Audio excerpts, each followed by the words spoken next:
On this computer. Hi, everybody. Welcome to your Wednesday coaching call.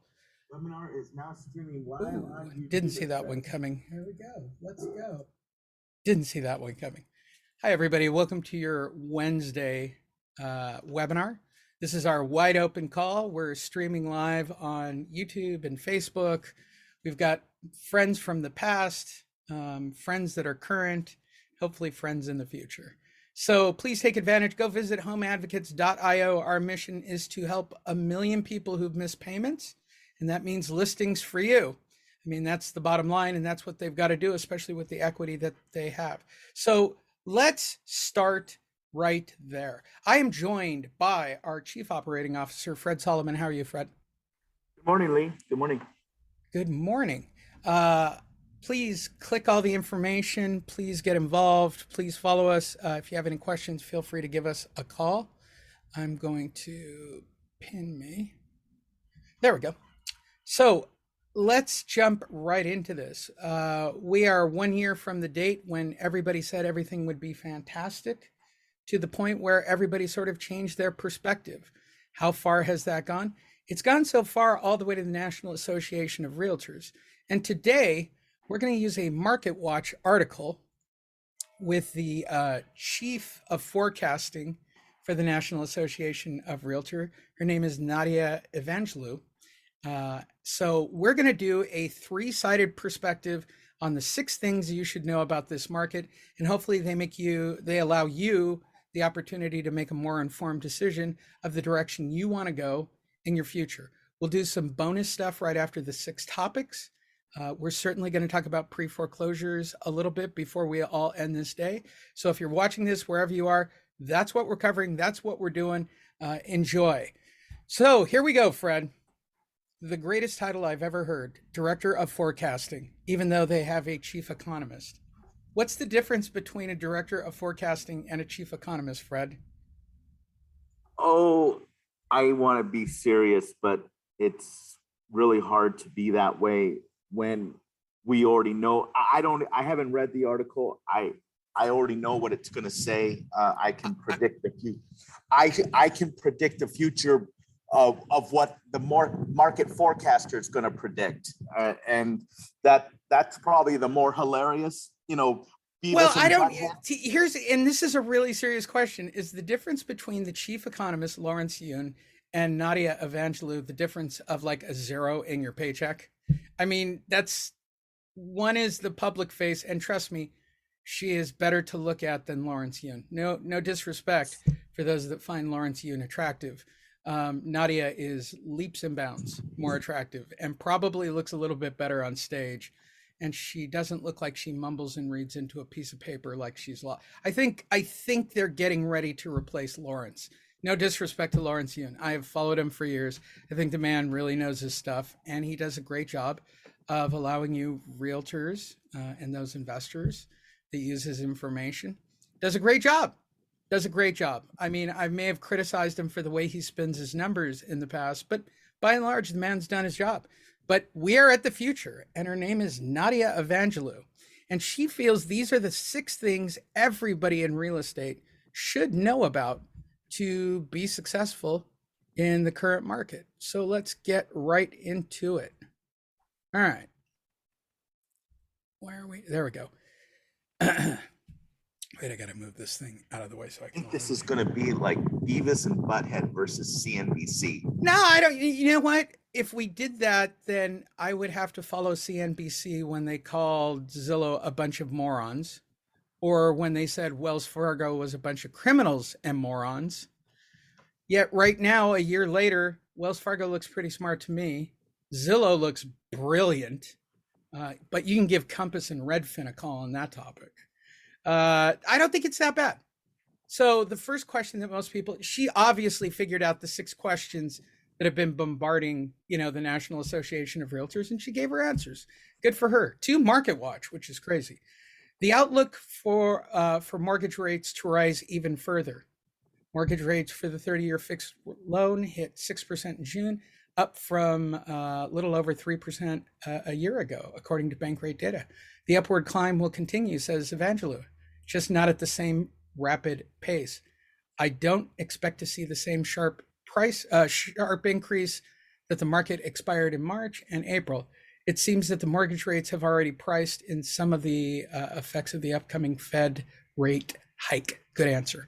So we'll start with you, Fred.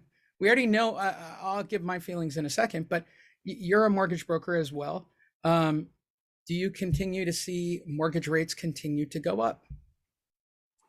That all depends on the data that's about to come out here in the next few weeks, which is the second quarter of GDP, and whether we are officially getting massaged by the Fed and the numbers of the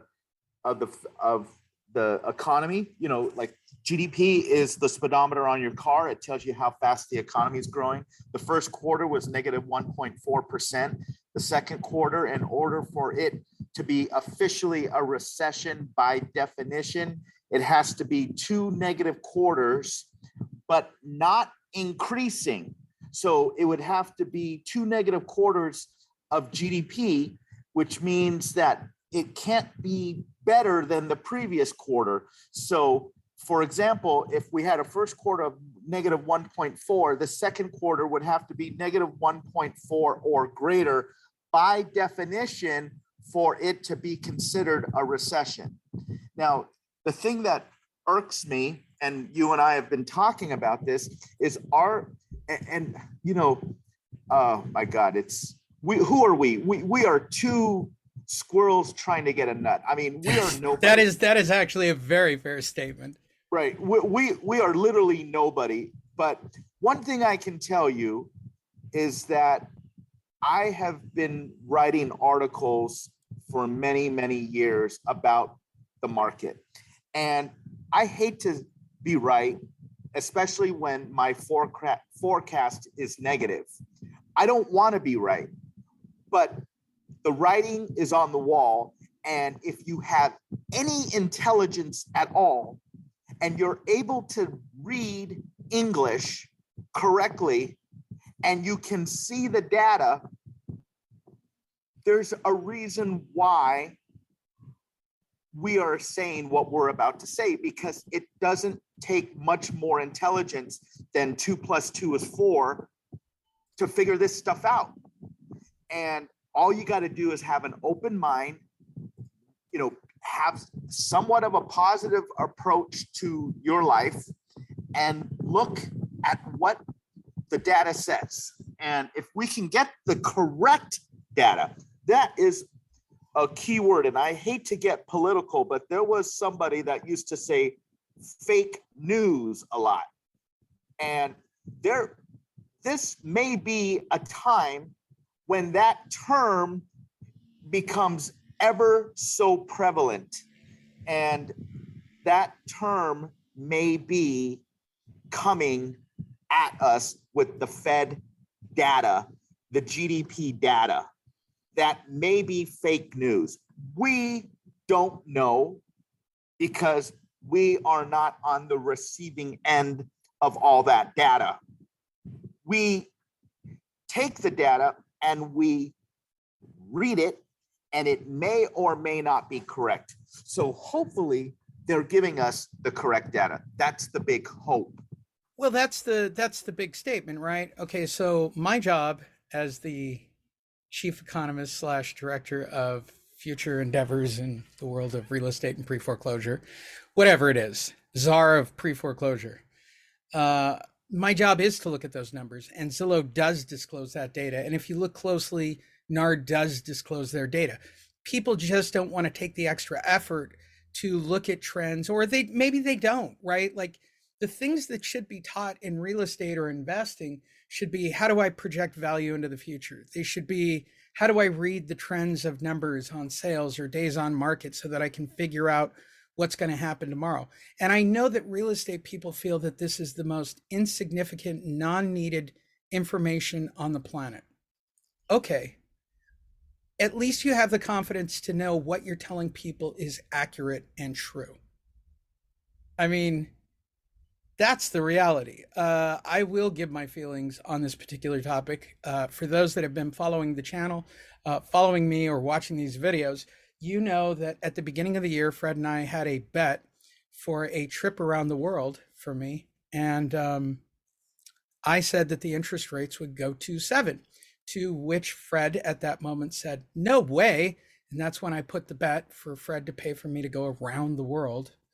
Um, I keep That may upping be it. slightly exaggerated. It's going to be a private trip to Disney with a private tour person next. All right, Fred, don't worry. I'll keep changing the bet for a Lamborghini. What started off as a harmless prank 6 months ago. I said, of course they're going to go up. They have to go up. I've been saying it for so long. I was due that they had to go up that high. I remember sitting at a RIA event in Pasadena and arguing with someone about this. I said, interest rates have to go up. And that was pre-pandemic. That was a year before the pandemic. Like I was screaming about it. I'm like, it has to go up. It has to, it has to, it has to, it has to. Well, all right. I was finally right, Fred. I mean, and even at 7, it's ridiculous. Everybody here is old enough to remember double digit interest. And now you're talking the Fed rate hike, which I'm getting better at saying fast, and it's tougher than you think. Um, if they don't massage the numbers, right? If they don't massage the numbers and they're honest tomorrow or Friday, Well, right? Friday is the jobs report. That would do it. That's I I think that's the one that'll kick you over the ledge. Well, we've been gaining, 400,000 jobs a month, and we're back. We lost 22 million jobs during the pandemic. We've gained 21 million back. The what's happening with the job market is before the pandemic, it was 3.6%, and now we're back down to 3.6%. So we're pretty much, as far as the job market is concerned, right where we were when we started this whole lovely, thing that we got involved with COVID and stuff. So anything from this point forward would be improving from where we were before the pandemic. The problem is that we have supply chain issues. We have Del Taco employees getting paid $18 to $22 an hour. They can't find people to work. It seems as if there's a shortage. There's my dog's barking in the background. And It wouldn't be a regular weekly webinar if the dogs weren't barking. It's the pool guys. They're freaking here right during this. So they are, anyways. So it's a situation where we, these are things that we repeat every day. That we do these coaching calls every Tuesday, Wednesday, and Thursday. We've been saying the same thing for literally, since they started up foreclosures again and they allowed banks to foreclose on people. That's when all of our talk started happening. And that's when we're reading stuff on Zillow saying that property values are going to go up 11% and the average realtor sees a market shift. But, last quarter, they weren't talking that way. They were talking that, oh, well, we're, and I mean, I still see stuff on Facebook. I got 30 offers on this property. My buddy that I host my radio show with in LA sometimes, he's Mr. Optimistic, and he, does South Orange County, which is, Orange County. It's a hot market. It's Disneyland. It's where all the rich people are. It's also Santa Ana, but I mean, it's all relative. So, I get it. In South Florida, there's still hot markets out there. Hot, insanely right. Hot. And I get that. But when you have inventory levels increasing, interest rates up 3 percentage points, even though they did drop 1% here in the last, week or so, we were up to 6.25. Now we're at 5.375. So even after the Fed raised short-term interest rates 0.75%, and we're like, oh my God, these rates are going insane. Now they've come back down to 5.375, And your original question is, where do you see rates going? What? Okay, Well, so here's a better question. December 31st. What's the final rate? December 31st. oh my God. Huh. We got supply chain issues and this DEF fluid. I think that's going to be a major issue for the economy. It's going to cause prices to go way up. God, and when prices go up, we have inflation. And when we have inflation, interest rates go up. So, God, what is it going to be? I mean, your 7% number may not be It's a not high bad enough. number. It's not high enough. If I'm betting right now, I would say somewhere between 7 and 8 on Oh, December 31st. yeah. I It's going to mean, be. It has to be. Union, Sally just wrote a comment, DEF fluid will also affect trains. Union Pacific is involved with this entire situation with Maybe DEF you should fluid. explain because maybe there are people who haven't listened. So, and I'm reintroducing the podcast this week. So, hi, everybody on the podcast. You're finally getting an episode after a couple of months of layoff. So, talk about the DEF fluid real quick and why that's Um, going to have such a dramatic effect on the recession even further. oh yeah, it's a huge problem, and one of my uncle is was a professional golfer for many years, and one of his playing partners, buddies on his college golf team, his name was Tom Percher, very well known golfer on the these guys have been playing 40 years on the PGA and Champions Tour, but he posted something, and the question was, do you know what DEF fluid is? It's diesel exhaust fluid. Every diesel truck that has been made since 2010 is required to use it. It's a product made of 67% urea fertilizer and 33% distilled water. Every diesel truck you see driving down the road has to have this product to drive. The engines won't start without it. There are regulators inside the engine that mix the DEF with the diesel to reduce diesel emissions. That's the purpose of DEF. Right now, Russia is the largest exporter of urea by a wide margin. Qatar is second. Egypt and China are tied for third. Both Russia and China have decided to no longer export urea. Well, thanks to America and the America. sanctions. Say it correctly. America. On top of that, India is the largest manufacturer of urea in the world, even though they consume most of what they make. What little they would export, they no longer do. They are now stopping the exportation of all urea minus a deal they just cut with Sri Lanka. What does this mean for us, me and you? Well, first, the United States imports most of its urea fertilizer. We are the third largest importer in the entire world. We depend on other countries to eat, drive, and ship our products. Secondly, Flying J, this is where it gets real. Flying J is the largest service provider for truckers around the United States. I'm sure you've seen the massive gas stations when traveling around the country. Flying J gets 70% of their DEF fluid from shipments via Union Pacific Railroad. All right. Now, Union Pacific, has single user access to the fertilizer plants that urea and DEF fluid comes from. No other rail provider has access to these distribution points. This means Flying J can't just go around Union Pacific. Union Pacific is the boss, the mob boss. All right, that's what I'll call it. For a reason I'm going to mention in a few paragraphs. This is another 45 seconds or so. Flying J provides 30% of all the DEF consumed in the United States. Union Pacific has told Flying J to reduce their shipments by a whopping 50%. If they do not comply, then they will be completely embargoed. That would, in effect, put Flying J in bankruptcy. That means that 15% of all the DEF consumed by truckers in the United States is no longer available at the largest travel service for the entire trucking industry. Rome rotted from the inside out.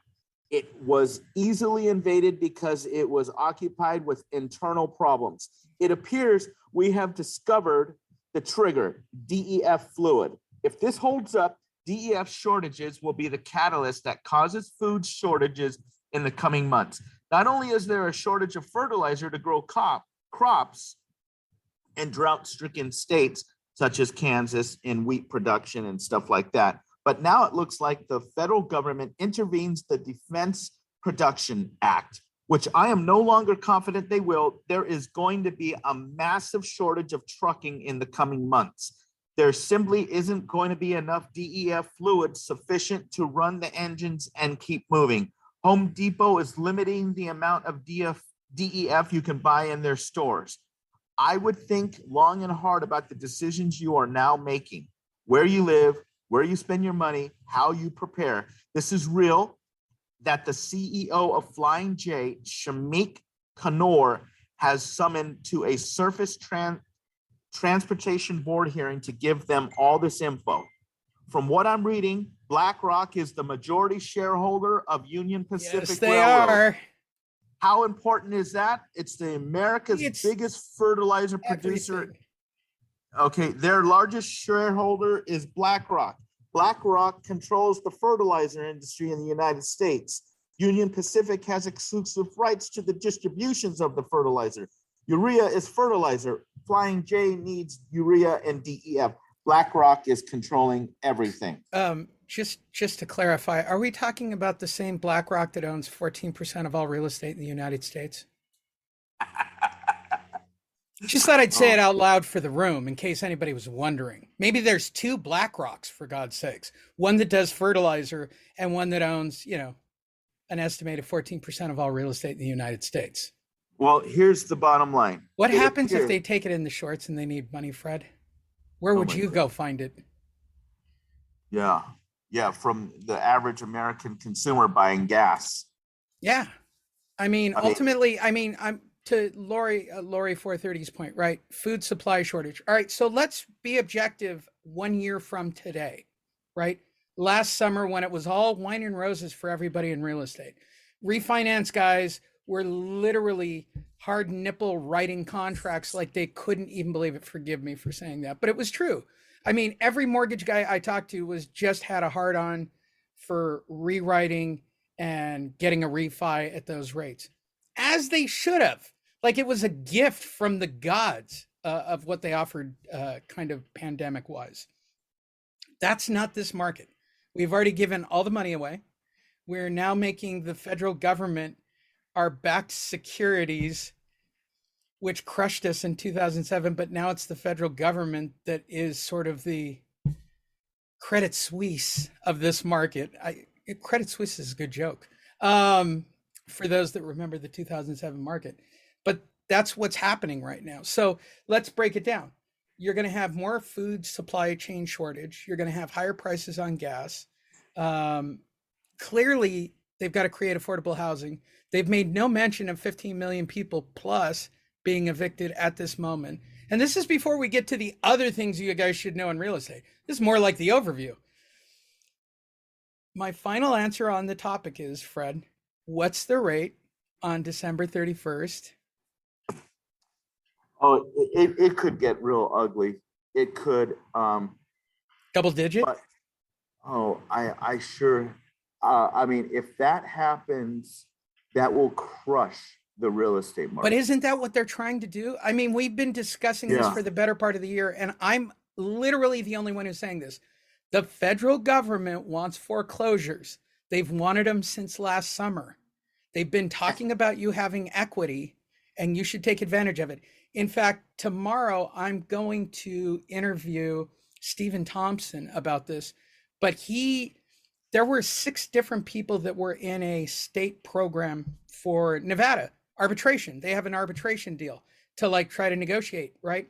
So these people waited it out, wound up going to sale, lost out on over $1 million in equity between these 6 files. He did the homework.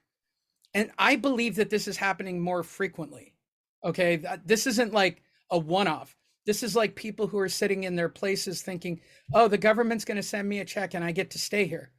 They're not. They're on vacation. I'm pretty sure right now they're on vacation. They're not even doing more, January 6th hearings for right now. They're on vacation. Nothing's going to happen. People are going to start being thrown out here next week. Like it's going to get real fast for renters and homeowners. And I talk about it as an opportunity. Let's move forward and grab these other topics because perhaps they're important, Fred. Well, I just wanted to finish up two things that are real important that summarize what's going on. BlackRock is spearheading the dismantling of the US system on behalf of the globalists. So the first domino. Well, if you own 16% of all the real estate in the world, you own all the, like, I'm sure they're probably invested in Monsanto and everybody else. Like, they seem to have their fingers in so many different pies. They're a very well funded group. So the first domino they're pushing over is the energy sector, and they're using DEF to get the party started. This one sector of the biggest downfalls and political repercussions this country has ever faced. This was written by a gentleman by the name of Jim Duffy. So anyways, this, if true, and I have confirmed this with someone who works in the trucking industry. Oh no, this is real. This is happening. Like, if you guys look, and everybody's going to say, well, they're going to come up and they're going to, for those of you listening to this or watching the video going, oh, but the government will work it out. Really? Have they gotten baby formula yet? Because as far as I can tell, they still haven't even worked out baby formula. You think they're going to work out a complex chemical? I mean, please. We're in we can't produce baby formula, Fred. Let's say that one together. We can't produce baby formula. That's crazy. And we're expecting some kind of, this is going to happen. I'll keep saying it. Please go watch the Michael Burry video. I will probably add a link in the description. I sent it out to everybody in the coaching group. I'm probably going to even add it to my own personal Lee Honish channel. It's so important to see that this guy said it's an everything bubble. Like, nobody would ever bet against the 10-year treasury. He did. He's already been right. Like, could you even believe that the bond market would do what it's doing right now? Yeah, it's going crazy. It's such a crazy market that we're dealing with right now. And, we coach real estate students. Yeah. So well, and real estate students would say this. All right, so there's two groups. The groups that really want to know, that are hyper educated. Cool. You're going to really dig all the information we got. The rest of you going, what does this matter? I need to do a TikTok. Okay, what are you going to do a TikTok about? Let's be perfectly honest. We just gave you the first topic, which is interest rates are going to go up this year. I said it. Fred said it. The chief strategist, I love her to death. The chief forecaster for NAR said it. Lawrence Yoon has said it. Okay. So why don't you go make a TikTok about the interest rates going up and to give you a call? I mean, if you're going to look at this from a marketing perspective. But the next one is the scary one. And I'm just going to say it because I love watching Fred go off on this topic. Some buyers may want to consider an ARM. Given the current market, Evangelist, I know, Fred, save it. I'm waiting. I'm ready for that energy. Given the current market, Evangelist says some buyers should consider. She's actually recommending taking an ARM. If they plan to sell or refinance in the next 5 years, a 5-1 ARM may make more sense. Those rates are. I am going to call. I know. Hold on. Let's get her whole quote. Let's give her a chance. Maybe she's got some brilliance in here that we're unaware of. If you were here yesterday, you will know that this is Fred's burr in his saddle. The 5-1 ARM may make more sense because the rate on these is still below 4.5%. Thus, for a median priced home, the monthly mortgage payment is about $300 lower, the payment for a 30-year mortgage, says Evangelou. All right, Fred, it's all you. Oh my God. I literally want to go take this lady back. I'm going to grab the DeLorean from Back to the Future, and we're going to go to 2003. June of 2003. That's the time that I'm going to put on the DeLorean, and I'm going to ask her to get a 5/1 interest only arm. Okay. Does it have a Hopefully, teaser rate, Fred? All right, that's a funny inside joke for those of us who got it. okay. So when we go back to June of 2003, I'm going to drop that girl flat on her butt, kick her out of the car, and say, "Get out." And I'm going to tell her, "All right, it's your job to go refinance your house, but we're coming from the future, so you got to go back 19 years and you got to go find a job and you got to make enough money to qualify for a loan and Be honest, Fred, 2003, she just needed a pulse. Of course, she might have, I think she was only 16 at the time back then. But all right, let's just assume she was the yeah. appropriate I age. mean, But wait. She only needed a pulse in 2003.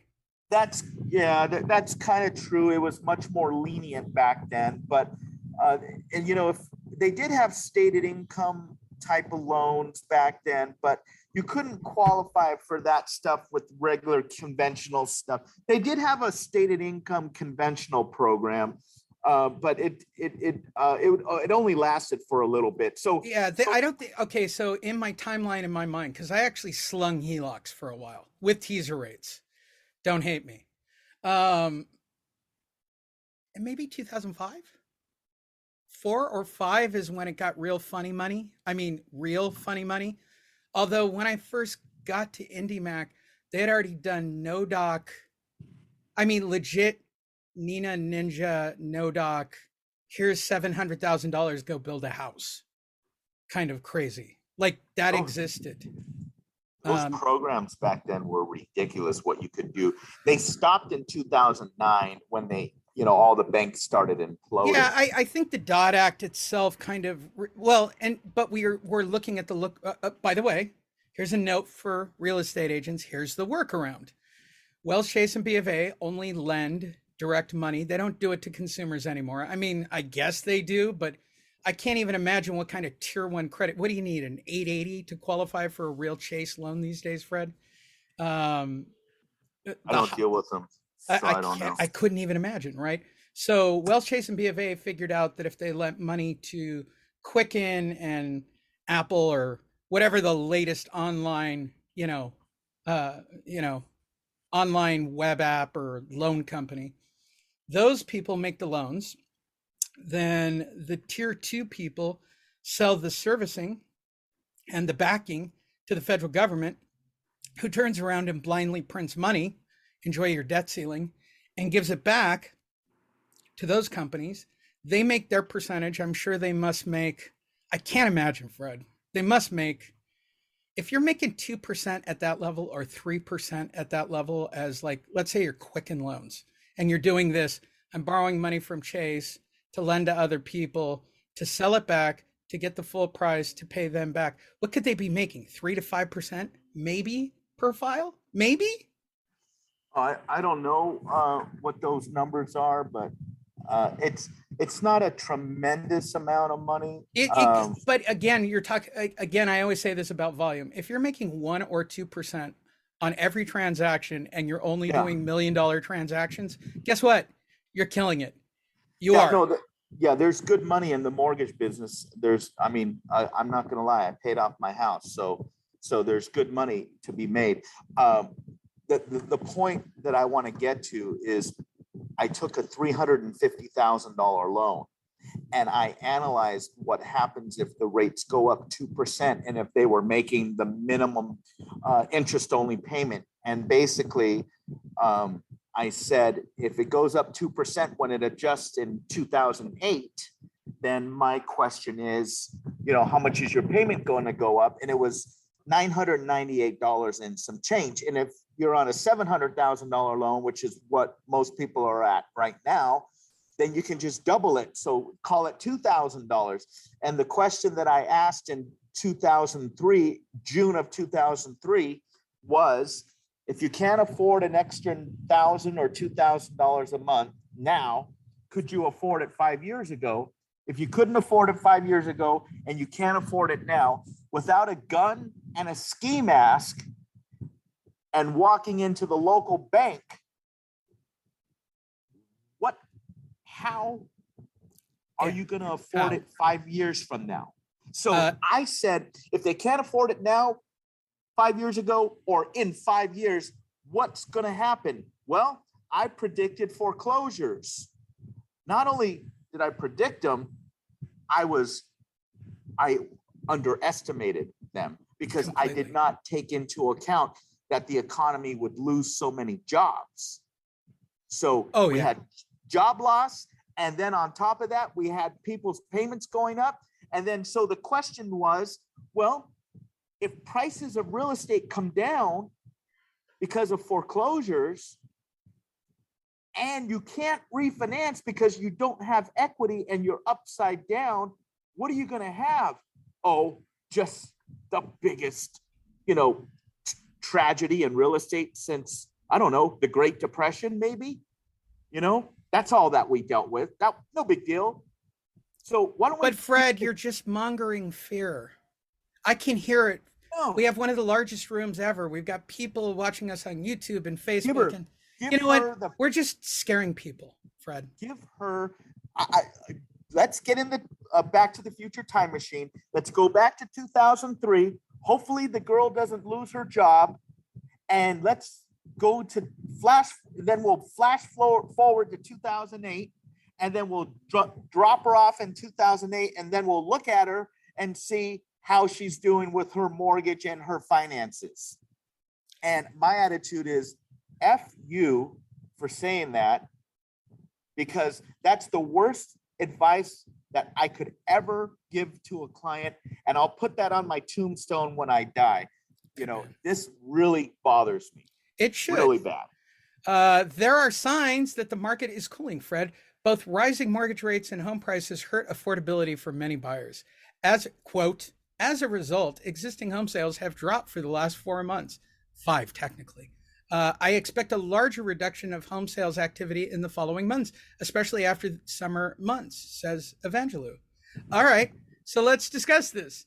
This is clearly not chief economist Lawrence Yune's position. This is not the position of a lot of people. And according to Zillow in December, this is not their position either. So going to this topic, I will give my opinion first, because this is my sweet spot. Yeah. I've said since 1 year ago today that we were going to cool off this next year. In December, I made a very bold prediction that we would lose 10 to 20% of overall value to real estate in the United States, that the market would increase in share with the number of properties available on the market, and days on market would go up, excluding South Florida, which I still haven't figured out. Like, that's the anomaly in my universe. The first market that has actually shown signs of it are New York. The second that is now currently showing signs of it is San Francisco. Places like Boise, Idaho. We're starting to see a stall across the board. I believe Phoenix will be one of the next big ones to get hit as well. Fred, what are your feelings on the market cooling off? It's already cooled off. There are some areas that are cooling off faster than others, and there are some areas that are still holding pretty strong. So, it's the old adage, how does your house compare to the other properties that are for sale in your neighborhood, and how is it priced? And based on that, you're going to still be able to sell a house today. So you just got to, if the markets are cooling off, everybody knows this, the market is shifting. Okay, everybody knows this, but now we're saying that prices are going to drop. Okay, and the Fed wants to do a reset. Okay, so what's the definition of a Fed reset, right? I don't know, but this is how conspiracies are built, by the way, if anybody's following along at home. The Great Reset, the $1, the one monetary unit, the reset of FICOs. This is how they all start, Fred. I can understand. Like, let's say that I'm somebody with a 500 FICO who's living in a place getting ready to be evicted. I want to believe the government's going to reset my credit to a 660. that nothing will show up on my credit, and that when I get thrown out of my place, right, I'll just be able to go and move right on. That's what people are dreaming of. 15 million people, where it's 5% are facing some form of displacement here. I mean, this, how does anybody think that the market's continuing to appreciate? I just can't see it. I mean, yes, real estate is individual to the market, and I hate that statement. That's not the way it's dictated in the news. Diana Olick isn't going, well, in South Florida, they're killing it while the rest of the country is taking it in the shorts. That is not what she says. She gives a general view with general numbers. Lawrence Yun, general view, general numbers. Nadia, general view, general numbers. Lee Honish, I mean, I got to be perfectly honest. I could do individual markets and tell you probably my personal projection for each market, but that's because I have agents in those markets I shoot videos with every single week. So I can hear that, yes, we're still going at top dollar, but we don't have 30 offers. We now have 5 offers. Okay, that's a trigger warning to me. Okay, that's like one of those, nerdy kind of, hack angles that you've got to look at. Like, you've got to see the progression of the whole country. And again, for those of you who think I just need to know how to make a TikTok, dude, when are you going to talk about TikTok? What are you going to make content about that would be compelling in a recession where the Fed raised the rate, where we have immense gun violence, where everything seems to be crazy, and all people keep talking about is that crime is on the rise, people feel on edge? Like, how are you going to talk somebody into selling their house? It seems logical to me, if you've got 3 or 4 million people coming online who are going to be in the pre-foreclosure phase here, 2 million before the end of the year, 2 million. There aren't 2 million expireds. I mean, just logically from a marketing standpoint, it's the direction to go. Let's try to get through the rest of these and try to be I got a couple things that you said that were so important about prices. Yeah, go for it. And I just want to discuss this real quick. So what determines prices is population growth, inventory, sales volume, days on the market, GDP, unemployment rates, more people moving into the area than moving out of the area. Those are the things that keep prices increasing or decreasing. So if we looked at all of those things that I just said, population growth, what's going on with GDP? Of course, we all know what's going on with inflation. Unemployment is strong. More people moving into the area than moving out of the area. Inventory is on the increase, but still well below regular normal 4 to 6 month inventory levels. Sales volume, NAR says it was up 0.6%, but It was. before that, it was down 25%. And then days on the market here in Southern California have doubled and tripled in many Southern California areas with 1.3 month of inventory, which is far below the normal 4 to 6 months of inventory. So if we get normal inventory levels again, just keeping things the same right now, we are going to see a lot more price drops. And quickly, especially for people. Look, again, my question is always the investors who are the ones that are actually working pre-foreclosure. I can't get enough people working pre-foreclosure and actually giving good education. Shout out to Don Mosick. I haven't talked to you yet, but the amount of, everybody says, how do you predict a bad market? And this is a truism. You look for fraud. The current fraud that's occurring is with investors and pre-foreclosure people and taking advantage of them right now. It's not loan fraud, which is kind of what it was in 2007. Sorry, Fred, but your brethren were not all that cool about their no doc, low doc, let's put a loan together kind of group.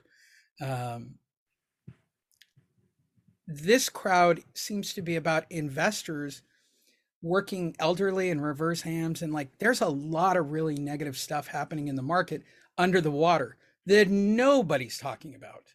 And that really bothers me. Fraud is the number one indicator that a market's churning from my perspective, right? So in 2006 and 7, I knew about bad loans. I within IndyMac, I am telling you, within IndyMac, I have sat in meetings as an asset manager calling out high end, high producing loan officers who were doing very shady things, and they were blowing it off.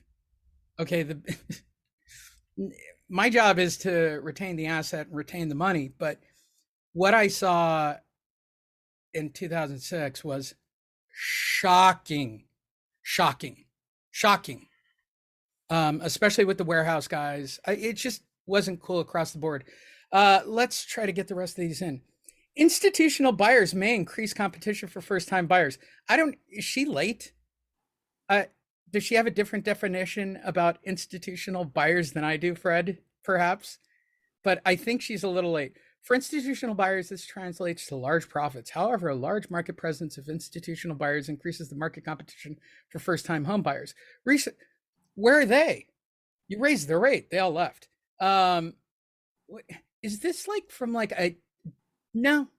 No, this is July 5th. I wanted to give her credit that she actually did this like 6 months ago or something. The institutional training has actually, here's how out of touch she actually is. Institutional people have already come in, and institutional people are already leaving.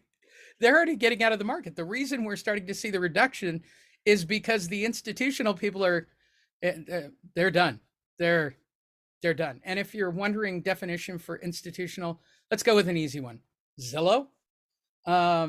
What's your opinion on institutional buyers may increase competition, Fred, even though it's over? You know, Redfin is still buying. Right. Their offers is still buying. There's a few. I think EXPs is still buying as well. And I even think that the one that we use out of Vegas, and I don't give out our person, but I think our person is still buying. I just think that they're more selective now. Um, I think they're offering lower prices because they see the writing on the wall. So, you know, when you insult a homeowner with a lower offer price, they may or may not bite unless they're in a desperate situation. Because we all see the ads, and the ads say, "Want a cash offer for your home? Give us a call." That kind of stuff. You know, they do it in the automobile business. They do it in the home purchase business. You know, cash offers for your home, whatever it is. So uh, it's the institutional investors are causing the low end market a lot of trouble, and it's very competitive to get your offers accepted in the low end market. And it's with higher interest rates, it's knocked a lot of the low end buyers, the first time buyers, out of the market because they can no longer afford the payment. So the institutional people are still, you know, buying these homes for cash, getting their 6 to 8% cash on cash return for their, you know, Wall Street investors. And the goal is a long-term hold. It has to be. It has to be. I mean, I was thinking about this the other day. If I was a hedge fund, somebody said, Lee, we want you to be the Michael Burry of our hedge fund. Okay, cool. At the end of the day, 3% on real estate is still killing it, in my opinion. Honestly, if you're positive net and you can still make a positive cash flow, you're winning. And I think that's I've had this talk with Steve Love, who is a part of our group. For those that don't know, please investigate Steve Love's RIA. If you have any questions, go to homeadvocates.io, send us a note. I talk to Steve about this all the time. Investors, and I believe this about CEOs as well. Institutional investors are the same way. Like, we need home runs on every deal. No, you don't. You need positive cash flow. I believe that's why Zillow got out. I think Zillow could have rode this at least another 6 to 9 months. Easily. Yeah. They could have rode 6 to 9 months more. They got out a little early. They got out a lot early. So did Wells. I mean, for that matter. I mean, Wells Yeah, was coming off kind of a criminal investigation about double drafting fees. But yeah, when they made their change during the summer, it was obvious to me last year. They're like, no, we've seen the data. We know where this is going. They jumped off really early. I mean, really, really early. And I've even seen it a little bit earlier than that. There's a couple of people that I really respect that run hedge funds that were already dropping real estate even about 6 months prior to that. And I thought, man, that's aggressive. I mean, you kind of can see, I talk about it. My favorite ride at Magic Mountain is called Goliath, right? It used to be the tallest, fastest, steep. When you get to the top, you know you're getting to the top. Like, it's not like you immediately go over the falls and start dropping, like you can't stop it, like Bitcoin that happened for so many people, or those of you in any real estate company that is allowing you a stock option. Like, you can lose today hundreds of points before you can even bat your eye. The real estate market is totally different in that you can kind of see where it's going, you can project where it's going, and then you can see it on the other side. I mean, that's kind of what I based my entire career on, is looking at that projection of what are the triggers, where will it go, what is it based on my experience, what do I think, what do I know? And I say this to everybody. It's what do you think, what do you know? Okay? Everything Fred and I have told you right now, these aren't things we think. These are things you can Google and you should know. that's the whole point of this, is to read the data. Hopefully the data that they're giving you is good data. And I'll just tell you a quick little story. When I was in geometry class, my golf coach on my high school golf team was my geometry teacher. And, I wanted to get a better grade on the final, whatever, your final exam or whatever they do. So they put an extra credit assignment up on the board, and no one could get the extra credit assignment. And I was literally up all night trying to get the correct answer, but no one could get the correct answer. And we all came back, and there was some really smart people in this class, and we all came back and said we couldn't figure out the answer. And the teacher, God bless him, he's passed away, but really good guy, Coach Kratzel, I remember him. And he said, he goes, "Oh, I'm so sorry. I wrote the wrong formula on the board. No wonder why no one got the right answer." So if you don't have the correct information up front, there's no way to figure out the correct answer. And I still remember that. That was in 11th grade to this day, because it was so frustrating. I couldn't get the right answer. And that's what I think's happening right now. I don't think they're giving us the correct information. I think that they're massaging it. And unfortunately, they're doing it to cause the real estate market not to go into a crazy spiral downward spiral. All right. With that said, Fred, wait, I'm going to counter that. What did the Fed say when it comes to this overall topic? Reset. That's right. So it doesn't matter what we actually think. I mean, that's the That's reality. what they're going to do. That's what they're doing. Yeah. I said this to everybody. If you didn't read the press briefing on Biden's campaign promise of making affordable housing, you show me where it talks about bailing people out or making it so that people can stay in their houses. I'm going to say it again. There's no 40-year loan mods. There's no deals. The banks aren't making deals. Nobody's doing deals. Like, if you got equity, get your equity and go live with your mom. Wow, that's a throwback to 2007 Lee Honish. I used to say it all the time. Sometimes you got to go live with your mom. It happens. It's no disrespect. It's what your mom's for. As a dad, I could safely say this. If my daughter showed up in her 50s going, I need a place, totally get it. Okay? It like, in my mind, that's a possibility, right? She could be laid off. Something bad could happen to her. She could lose her house. It's my job to say, sure, what do you need, kid? Right? Like that's, but people don't see it that way. They see it as failure. There's something very weird about this whole failure code that is scaring the crap out of people, Fred. Um, This Lee, is different than 2007. Like everybody just sort of danced into the fan blade in 2007, giggling that everything is cool. This one's weird. This one feels different. This one feels more charged, like they remember 2007. It's like a flinch mechanism, they're trying to control the market. That's the bottom line. They're as they trying to, should. Holy and crap. the way they started that party was when they stopped buying treasuries, and Well, then they let the market go. They just like, all right, we're going to stop buying treasuries. We're going to stop taking money from our left pocket and putting it into our right pocket to artificially keep these rates low. We're going to let the rates go where they go. Oh my Lord. That's the same thing they did with gas prices. And that's why Tesla's a great stock to buy, because now with this DEF fluid, Tesla's building these 18 wheelers. And gas I think, prices will be $10 before the end of the year. Just watch, everybody. You better invest in Tesla. I I, or any I of don't these other, disagree. I or don't any look. of, I I completely agree with you. And we're now getting caught up in the semantics of, is this conspiracy or is this actual? I Everyone is trying to control everything instead of just letting. I said this in 2010. This is too fast.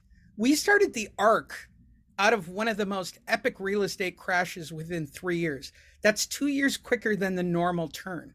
And by doing that, Obama made it available. Basically, it got rid of the foreclosure market, basically, because they just changed the dynamics of allowing investors to buy directly from the banks with this promise of you got to hold the property for 5 years. BlackRock's entire. I remember calling my dad going, nobody would buy into this. And he goes, of course they would. They've done it for every single market turn. There's always somebody out of Texas. There's always somebody out of Arkansas. There's always somebody buying somewhere. So it's the reality. so how can we take all of this information, Lee, and use it to help realtors when they talk with sellers? Okay, hold That's on. Let's do the last two real quick and then we'll wrap it up with that. With that said, for those of you that are on the call live, there is a link for the July 4th discount rate. You'll want to take advantage of it. I'm going to do the brand new webinar and I'm going to project this out to all the real estate agents that are obviously looking for listings right now. The traffic on our website is unreal at the moment. So please take advantage. There you go with that. Also, everybody who's scheduled, I've got all that out of the way for your red calls. If you're interested, I still have 1 or 2 spots open who want to do half a year for red videos. If that's the case, send me an email at lee@honish.io. We're going to do these two, and then we're going to talk about how to use these for marketing, and we're going to wrap it up. Thank you, everybody on Facebook and YouTube, and I'm just going to, I don't know where I'll kill it. It's just kind of weird doing a video like this. Home prices will continue to rise, but at a slower pace.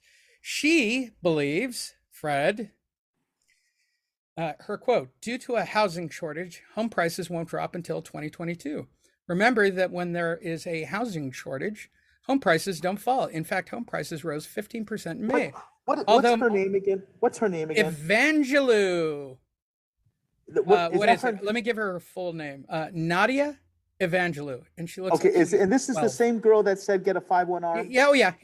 Okay, so I'm gonna the title to this event or this coaching call should be Fred Solomon says F you to Nadia. That's how I feel. I can't wait. Girl. This is the kickoff podcast. We haven't done an And actual podcast in like 3 months. You're killing it, Fred. Like this woman has set you off. I want to email it to her and tell her to listen and get some freaking real information inside of her brain.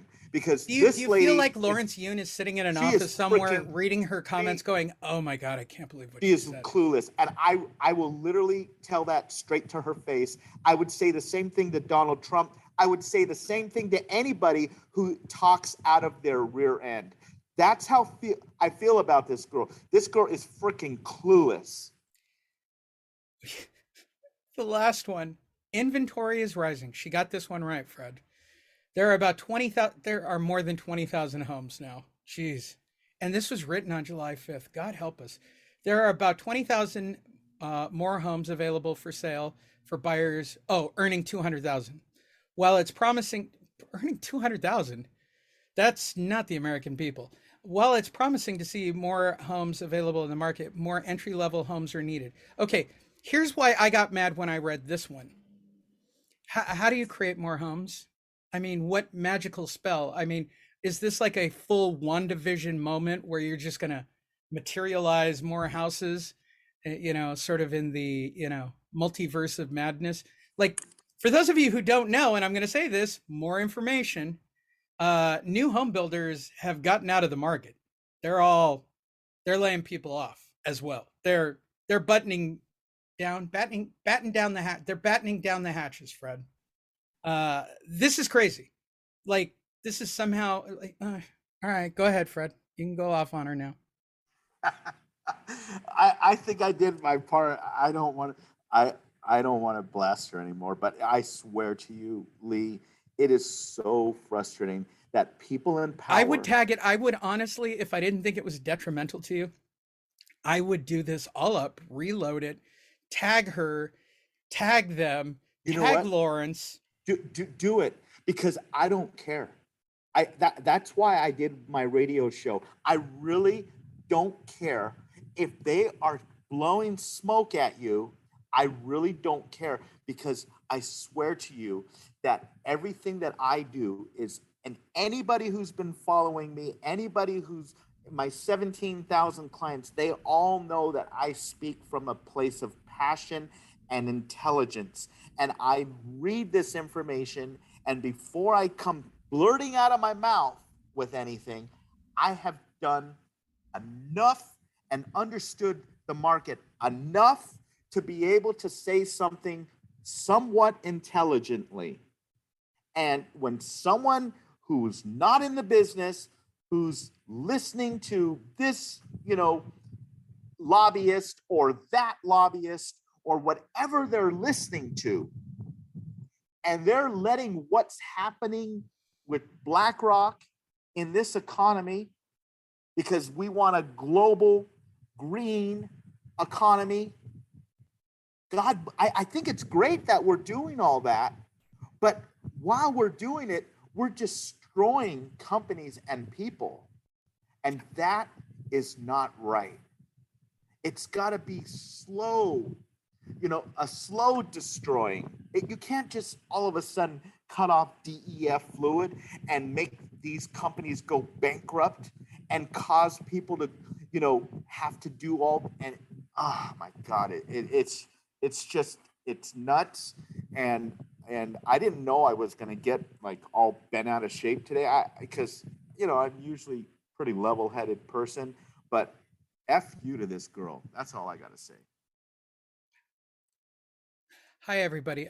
Click on the links. If you are interested in joining Home Advocates and you're here live on the call, you should use the link that I just gave you. If not, if you're listening to this or rewatching this on whatever channel or platform, go to homeadvocates.io, click on Home Advocates Coaching. Please take advantage of that pricing. It's a one-time fee. You get to be in the Platinum group.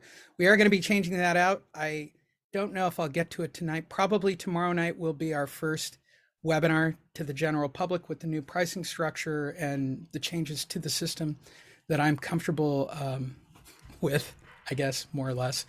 And that covers that. All my red people are covered. If you are interested in shooting video with me, it's $100 a week. I do have a couple of slots open to go towards the end of the year, if that's true. Type in lee@honish.io. That's my personal email address. Send me an email. Tell me you're interested. And with all of that said, if you have any interest or need a loan or need assistance here in California, Fred, give out your information. I'll type it in. It's 714-403-7334, 714-403-7334. But I want to make this very clear. Every ounce of passion that I have, and I, tell someone to F off, that's That's not my normal personality, but I want people to understand that you can use this information to your benefit. Yeah. So I want people to know that anybody who has a second home or an investment property, who even has the inkling of thinking about selling, now is the time to target second homes and investment properties. Any Because one of these topics should be enough to trigger people. Like any one of these topics are pretty real. In fact, hold on, let's clear this out. Thank you everybody for watching the 6 things, or AKA Fred says F you to the National Association of Realtors, which I personally like that title a little bit better. With all of that said, please take advantage of it. Please click on the links. We look forward to having you on next week's call.